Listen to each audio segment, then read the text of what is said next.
गुणगान ना कर सको तुम, ज्यादा अभिमान भरा है। तुम कहते हो उनसे बड़े हम हैं।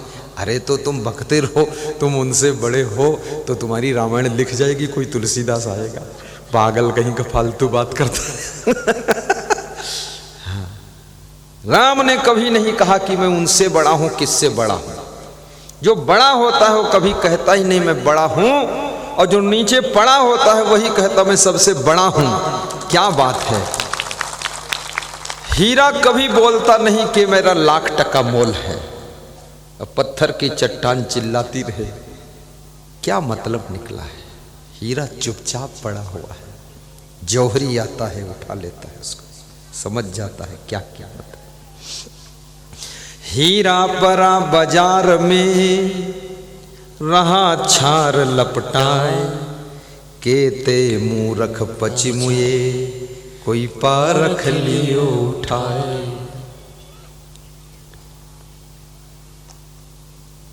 बहुत धन्यवाद है। समझना इस समाज के अंदर भी बहुत लोग हीरे मोती हैं, उनको परखने की जरूरत है। कहीं हीरा को कंकड़ समझकर मत फेंक देना। अभी दो चार साधु और दो चार लोगों की थोड़ा सा झंझट में कुछ नाम बदनाम हुआ और बोले तो सब लोगों ने क्या किया है समाज ने, अरे बोले सब साधु वाधु ऐसे ही होते हैं। अरे सब साधु वाधु ऐसे होते हैं, क्या बात कर रहे हो। एक स्त्री ने अगर अपने पति को जहर देकर मार दिया है तो क्या सब स्त्रियां अपने पति को जहर देकर मारने वाली हो सकती? ऐसी स्त्रियां हैं अपने पति के लिए वो जान देकर मर सकती हैं। मारना तो अलग है, खुद मरने को तैयार है। तुम फालतू बात मत किया करो, सभी स्त्रियों की निंदा मत करो, सभी साधुओं की निंदा मत करो। ऐसे ऐसे साधु है जो बिल्कुल अखंड साधना में रहते हैं।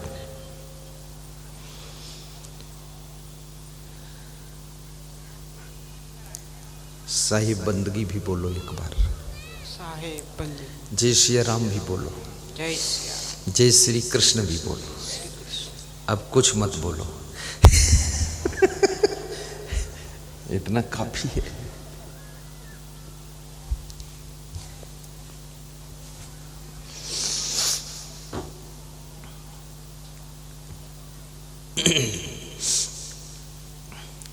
तो अब मैं प्रथम प्रश्न को ले लेता हूं, फिर से उलट के चलता। 1 घंटा तो मेरा इसी में हो गया प्रश्न ही। उत्तर में फिर कितने घंटे लगेंगे? तो क्या घंटों की कमी? कल भी टाइम है, परसों भी टाइम है, चलता रहेगा। एक निवेदन कर देता हूं प्रश्नों का उत्तर देने से पहले। सभी श्रोताओं से निवेदन है कि उठ के जाना मत, थोड़ा धैर्य रखना। आज अगर घर में सब्जी नहीं भी बनेगी तो कोई फर्क नहीं पड़ेगा। आज मार्केट नहीं भी करोगे तो कोई फर्क नहीं पड़ेगा। आज थोड़ा कम कमाओगे तो फर्क नहीं पड़ेगा, क्योंकि कितना ही कमाओ अगर किस्मत में नहीं होगा तो जेब कट जाएगी, गाड़ी पलट जाएगी। और हो सकता है ये मुहूर्त ही तुम्हारी गाड़ी पलटने का हो, हम यहाँ बिठा के तुमको रखें तो गाड़ी पलटने से बच जाएगी और जिंदगी भी पलटने से बच जाएगी। बैठे रहो धैर्य से, उठना मत। और कोई बच्चे हल्ला मचाए तो उसको भी कंट्रोल करना। बच्चों को घूमने मत देना। ये सड़क जो बीच में कोई घूमना नहीं चाहिए। जहाँ जहाँ लोग बैठे नर नारी, इनको पकड़ पकड़ के बिठाते जाओ। इससे माइंड थोड़ा डाइवर्ट होता है। ध्यान एकाग्र करके ही प्रवचन अच्छा होगा। पहला प्रश्न था डॉक्टर साहब, क्या है पहला प्रश्न? वो तो थे ही नहीं पहले प्रश्न। डॉक्टर साहब नहीं, अरविंद धाकड़। पहला प्रश्न था कि राम का जब सीता जी से वियोग हुआ है, इसमें बहुत से ऐसे राम बैठे जिनकी सीता का वियोग हो चुका है, और बहुत से ऐसे हैं जिनका होने वाला है। उनको भी ट्रीटमेंट मिल जाएगा। कंट्रोल भी हो सकता है इससे। तो राम विलाप कर रहे थे, थोड़ा दुखी ज्यादा थे। और सीता जी तो राम के वियोग में रो रही थी। तो सुग्रीव से जब राम का मिलन हुआ, किसी दुखी व्यक्ति को जब ऐसे कोई महत्वपूर्ण व्यक्ति से भेंट होती है जो उसके दुख को हल्का करने में हेल्प कर सके, तो बड़ी आशा की किरण जग जाती है। दुख किसी प्रकार का हो, दुख के तो इतने टाइप हैं, इतने काइंड्स हैं कि जिसकी कोई सीमा नहीं है, लेकिन दुख एक है, दुख के कारण अनेक है। तो सुग्रीव ने राम को विचलित देखा। लक्ष्मण भी बहुत महान है। लक्ष्मण ने ये नहीं कहा कि हे राम, सीता जी के लिए क्यों दुखी होते हो, क्योंकि मैंने लक्ष्मण रेखा खींच दी पर मनमानी करके रेखा लांघ गई, अब उनको कोई उठा ले गया तो आप क्यों रोते हो, उनकी गलती, जाने दो उसको। ये कलयुग का कोई आदमी होता तो यही बोल देता, लेकिन लक्ष्मण ये नहीं बोलते हैं। लक्ष्मण राम के साथ सीता को ढूंढने में मदद कर रहे हैं, और राम जितना परेशान हो रहे हैं लक्ष्मण उससे ज्यादा परेशान हो रहे हैं, क्योंकि राम को परेशान होता हुआ देखना नहीं चाहते लक्ष्मण। भाई भाई में ये प्रेम है। लक्ष्मण के मन में भी दुख हो रहा कि मेरे रहते ही हमारे राम भगवान दुखी हो रहे, हम इस दुख से इनको बचा नहीं सकते। बड़ी महत्वपूर्ण कड़ी आ रही है। सुग्रीव ने कहा कि हे राम, आकाश मार्ग से एक राक्षस किसी स्त्री को लेकर जा रहा था, ये मैंने देखा है, और आकाश से एक आभूषण गिरा था।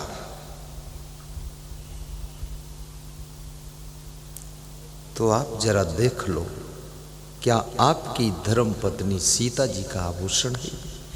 अगर उनका है तो समझ लो इस दिशा में वो राक्षस उनको लेकर गया है। तो राम ने उस आभूषण को लिया और देखा तो ज्यादा दुखी थे, विह्वल थे, तो उस आभूषण को पहचान नहीं पाए। तो लक्ष्मण से कहा, लक्ष्मण तुम पहचानो ये आभूषण, तुम तो ज्यादा व्यथित नहीं हो, कुछ तो बैलेंस में हो। तो लक्ष्मण ने जो जवाब दिया है, उसी जवाब को सुनने के लिए ये प्रसंग मैंने खड़ा किया। क्या जवाब है लक्ष्मण का, सुनने जैसा। लक्ष्मण क्या बोल रहे हैं कि आभूषण जो आप हमको दिखा रहे हो प्रभु, मैं आपको बता रहा हूं, मैंने तो चरण निहारे हैं, सीता के देखे कान नहीं। हे राम, ये कुंडल है, ये कान के आभूषण है, और मैंने तो उनके कान ही नहीं देखे कभी। ये लक्ष्मण का त्याग कितनी ऊंचाई को छू रहा है। लक्ष्मण का नियम, संयम, विवेक, कि मैंने तो चरण निहारे हैं, सीता के देखे कान नहीं, और मैं तो बिच्छुओं का सेवक हूँ, मुझे कुंडल की पहचान नहीं, मैं तो बिच्छुओं का। आज के युग में ये चौपाई कितना बड़ा संदेश दे रही है मैं आपको। ये तुम्हारे केवल संकल्पों का खेल है दुनिया के अंदर, दूसरा कुछ भी नहीं है। अगर तुम संकल्प ले लो कि ये चीज मुझे नहीं देखना है, इतना ही देखना है, तो वो संकल्प तुम्हारी आंखों को कंट्रोल कर देगा।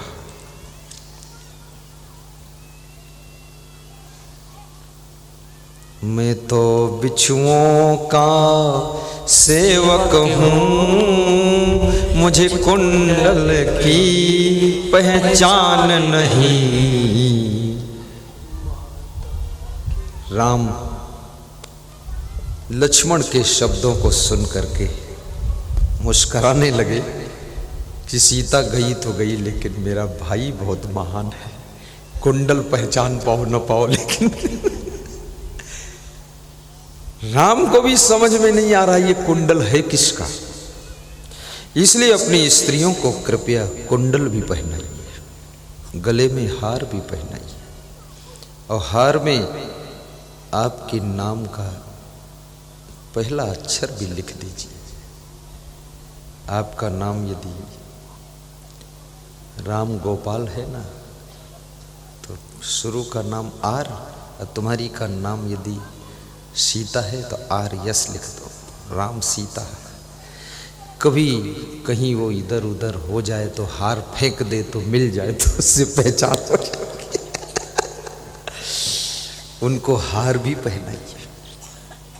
कल मेरे पास एक माता जी का फोन आया, तो कह रही थी गुरुजी स्त्रियों के लिए सजने धजने के लिए आप मना मत किया करो। उसने बताया, बॉम्बे से फोन था, बोले मुझे भी सजना अच्छा लगता है, और ये श्रृंगार तो स्त्री का गुरुदेव आभूषण है। लड़कियों के लिए तो मना कर दिया करो जिनका विवाह नहीं हुआ, लेकिन जिनका विवाह हो गया उनको थोड़ा सजने दो। अपने पति को प्रसन्न करेंगी, उनका मन प्रसन्न होगा। मैं तो इस बात को जानता नहीं था, लेकिन क्योंकि गृहस्थाश्रम में मैं रहा नहीं, तो ज्यादा सजनी सजना पता ही नहीं। पर उसने मुझे अवगत करा दिया, तो मैं इसका आज इसीलिए बोल रहा हूं, इनके लिए कुंडल बनवा दो, हार बनवा दो। कभी नहीं बोलता था मैं।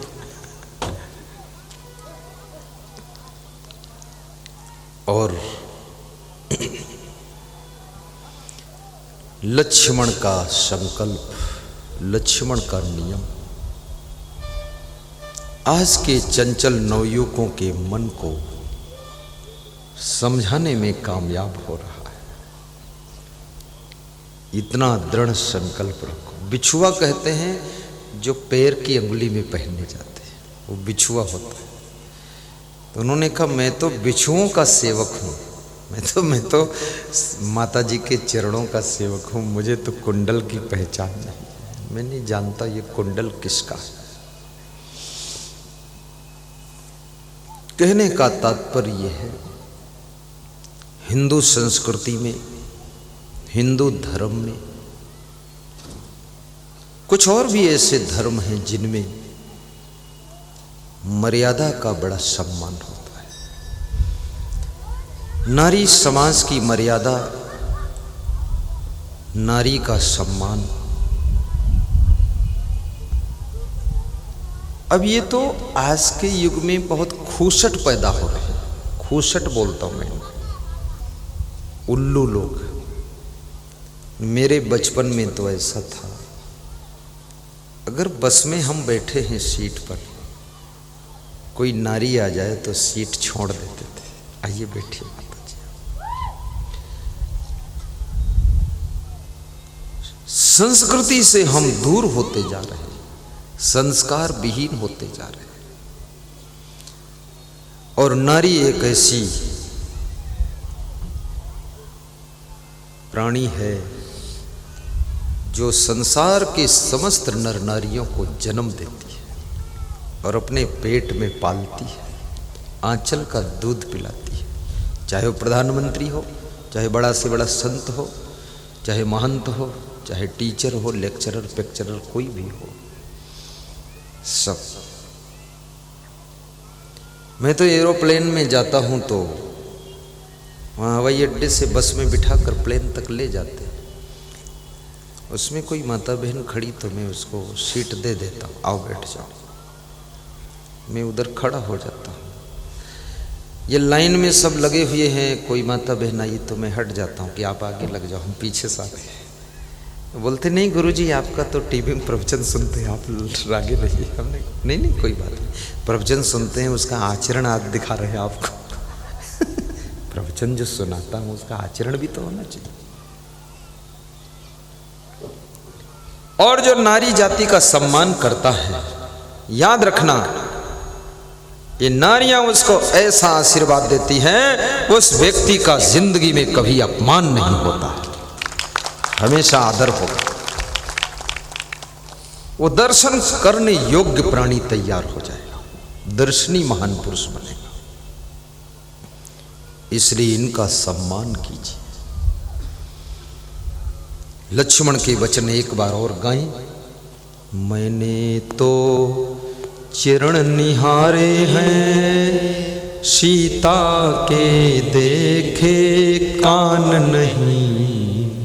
ओ चरण का दर्शन किया हूं, निहार कर देखा हूं चरण ठीक से। हे राम, मैंने उनके कान तो कभी देखा ही नहीं। जब कान नहीं देखा तो कुंडल कैसे देखूं? राम मुस्कराने लगे कि मेरा भाई लक्ष्मण भी बहुत ऊंची साधना कर रहा है। अगर लक्ष्मण में साधना ना होती तो 14 वर्ष तक अपनी पत्नी उर्मिला को छोड़ करके वनवास में राम के साथ घूमते नहीं। आज आदमी 3 दिन के लिए बाहर कहीं जाता है, फिर वापस भागने की कोशिश करता है कि हमारे पत्नी बच्चे हैं। तो क्या उनके पत्नी नहीं थी? फिर ये भी तर्क करते थे, राम तो अपनी पत्नी लेकर आए, मेरी पत्नी वहां पड़ी, मैं इनके लफड़े में क्यों फंसू? ज्यादा कुतर्की आदमी कभी भी कोई सही काम नहीं कर सकता है।